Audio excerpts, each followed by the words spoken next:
आज की हमारी कहानी है श्राद्ध की दक्षिणा।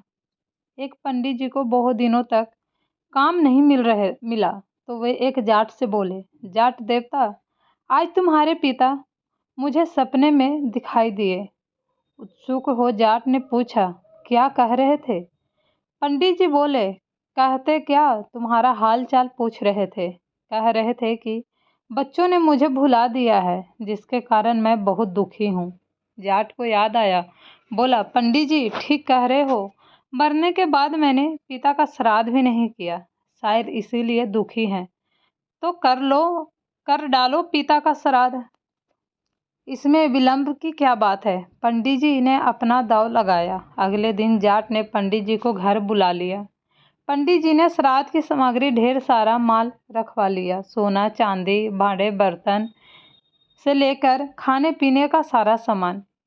इनके अलावा पिता को जो चीज़ें पसंद थी वह सभी कुछ लाकर जाट ने सामने रख दी। धूमधाम से श्राद्ध की तैयारी हुई। जाटनी से कहकर तरह तरह के पकवान बना लिए। मन ही मन पंडित जी खुश थे, आज तो चकाचक माल उड़ाने को मिलेगा, साथ में इतना सामान भी। अपने सामने आसन बिछाकर पंडित जी ने जाट को बिठा दिया। बोले, अब श्राद्ध शुरू करते हैं। इतनी देर तुम्हें इस बात का ख्याल रखना है कि जो मैं कहूँगा वही तुम्हें कहना है, और जैसा मैं करूँ वही करना होगा। जाट ने बात मान ली। दोनों आमने सामने जमकर बैठ गए। श्राद्ध शुरू हुआ। पानी की तरफ इशारा करते हुए पंडित जी जाट से बोले, आचमानी में जल लेकर पहले आचमानी कर डालो।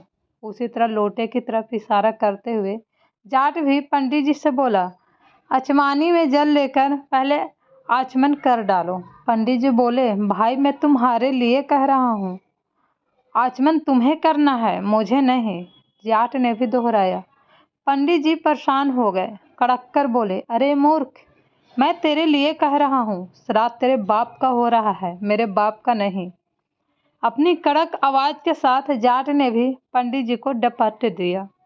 अब तो पंडित जी से ना रहा गया। घूसा दिखाते हुए, तू नहीं मानेगा। जाट ने भी अपना घूसा तान लिया और पंडित जी को दिखाते हुए बोला, तू नहीं मानेगा। पंडित जी ने आओ देखा ना ताओ एक तगड़ा हाथ जाट के कनपट्टी पर जड़ दिया। बोले, पहले तेरी खोपड़ी दुरुस्त कर लूँ, बाद में श्राद्ध होता रहेगा।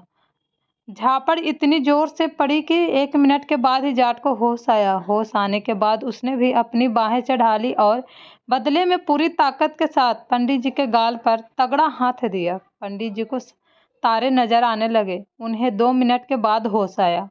अब क्या था, पंडित जी और जाट दोनों पूरे क्रोध में भर आए। लात घूसों से श्राद्ध होने लगा। पंडित जी जितनी लात लगाते उतनी जाट की भी खाते। जाट के शरीर पर जिस तरह पंडित जी का घूसा पड़ता, उसी तरह पलट कर जाट भी उनके घूसे धर देता। मन ही मन पंडित जी सोचने लगे, मूर्ख से पाला पड़ गया है। उन्होंने कई बार जाट को समझाया, लेकिन जाट की समझ में कुछ नहीं आया। नतीजा यह थी कि बात पर फिर बात बढ़ी और दोनों फिर से गुतमुद्द होकर लड़ने लगे। कभी पंडित जी नीचे होते तो कभी जाट के नीचे होने की बारी आ जाती। आपस में देर तक लात घुसे और उठा पटक का दौर चलता रहा।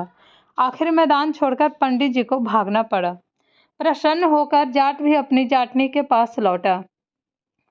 जगह जगह से कपड़े फट जाने पर कारण जाटनी ने जानना चाहा तो जाट ने बताया कि पंडित जी के साथ श्राद्ध कर्म करते हुए यह सब हुआ है। जाटनी ने पूछा, श्राद्ध तो अच्छी तरह से हो गया ना? जाट ने उत्तर दिया, बहुत अच्छा हुआ, अच्छा ना हो तो मेरी यह हालत होती। पंडित जी ने कोई कसर न रखी और मैंने भी पूरे जोर शोर से काम लिया। चलो अच्छा हुआ, लेकिन पंडित जी को कुछ दक्षिणा वगैरह दी या नहीं? जाटनी ने पूछा। दक्षिणा तो कुछ नहीं दिया, हम लोग तो श्राद्ध में ही इतने मस्त हो गए कि पंडित जी की दक्षिणा और भोजन का ख्याल ही न रहा। बेचारे पंडित जी बिना दक्षिणा के लौट गए। अब तुम ही थोड़ा कष्ट करो, एक बड़े थाल में भोजन और साथ में दक्षिणा पंडित जी के घर पहुंचा आओ, वरना श्राद्ध का कोई फल नहीं मिलेगा। यह सुनकर जाटनी खुश हुई। नहा धोकर उसने धुले कपड़े पहन लिए, एक बड़े थाल में भोजन रखा और पंडित जी के घर की ओर चल पड़ी। उधर पंडितान प्रतीक्षा में बैठी थी कि पंडित जी श्राद्ध करने गए हैं, लौटते हुए अपने साथ कई चीज़ें और बढ़िया पकवान भी लाएंगे। किंतु पिटी पिटाई हालत में जब उसने पंडित जी को लौटा हुआ पाया तो बहुत दुख हुआ। सारी कहानी सुनकर वह क्रोध से लाल पीली हो उठी। पंडित जी का क्रोध अभी उतरा न था। दोनों पति पत्नी क्रोध से उबल रहे थे। अचानक जाटिनी को अपने घर आया देख दोनों के उठ खड़े हुए। गुस्से से मुठिया तन गई। घर के अंदर कदम रखते दोनों जाटिनी पर टूट पड़े। सारा क्रोध उस पर झाड़ दिया। जाटिनी बेचारी चुपचाप उनकी मार सहती रही। श्राद्ध की दक्षिणा, पंडित जी और जाट की कहानी, हिंदी कहानी। यह सोच रही थी कि शायद इसी तरह दक्षिणा ली जाती है। काफ़ी पीट जाने के बाद वह पंडित जी के घर से निकलकर भाग खड़ी हुई। घर पहुंचने पर जब जाट ने पूछा तो बोली, श्राद्ध करना आसान है, किंतु दक्षिणा देने का काम बहुत मुश्किल है। तुम अगर दक्षिणा देने जाते तो मालूम होता कि कैसे दक्षिणा दी जाती है। अगर आपको ये कहानी पसंद आए तो मेरे चैनल को लाइक एंड सब्सक्राइब ज़रूर कीजिएगा।